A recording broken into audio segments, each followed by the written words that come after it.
Meu professor disse que idade é apenas um número quando o confrontei sobre namorar minha colega de classe. 3 semanas depois, descobri que ele estava fazendo isso há 20 anos. Eu tinha 19 anos quando notei pela primeira vez algo errado entre o professor Silva e Ana da minha turma avançada de literatura. Ela sempre ficava depois da aula para ajuda extra, sempre conseguia extensões para tarefas que o resto de nós tinha que entregar no prazo. Imaginei que ela estava apenas com dificuldades no material, já que havia se transferido no meio do semestre de outro estado. Mas então, comecei a notar como ele a olhava durante as discussões em sala, como sua voz ficava mais suave quando a chamava, como encontrava desculpas para passar pela mesa dela e esbarrar em seu ombro. Isso me revirava o estômago, mas eu dizia a mim mesmo que estava imaginando coisas porque professores não fazem esse tipo de coisa. A primeira bandeira vermelha real veio durante nossa unidade sobre Romeu e Julieta, quando o professor Silva passou uma aula inteira defendendo o relacionamento deles contra o que chamou de preconceitos modernos sobre diferenças de idade. Ele continuava enfatizando como Julieta era madura para sua idade e como o amor verdadeiro transcende expectativas sociais sobre parcerias apropriadas. A maioria da turma parecia desconfortável, mas ninguém disse nada, porque ele era o professor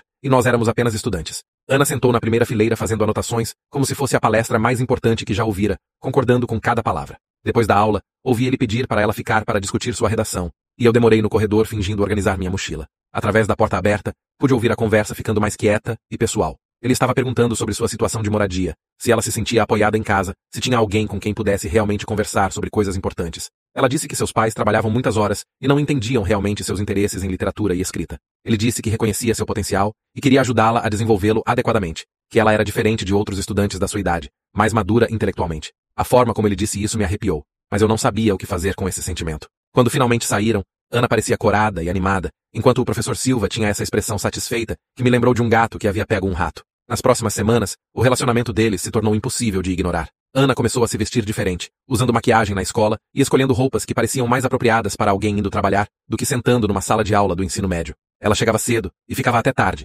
sempre encontrando razões para estar na sala do professor Silva, mesmo quando não tinha aula com ele naquele período. Durante o almoço, sentava sozinha lendo livros que ele recomendara, romances complexos que nenhum de nós conhecia, sublinhando trechos e escrevendo notas nas margens. Quando outros estudantes tentavam conversar com ela sobre coisas normais como planos de fim de semana ou provas próximas, ela ficava com esse olhar distante, como se fôssemos todos crianças, e ela tivesse superado nossas preocupações. O ponto de ruptura veio quando os vi juntos numa cafeteria no centro numa tarde de sábado.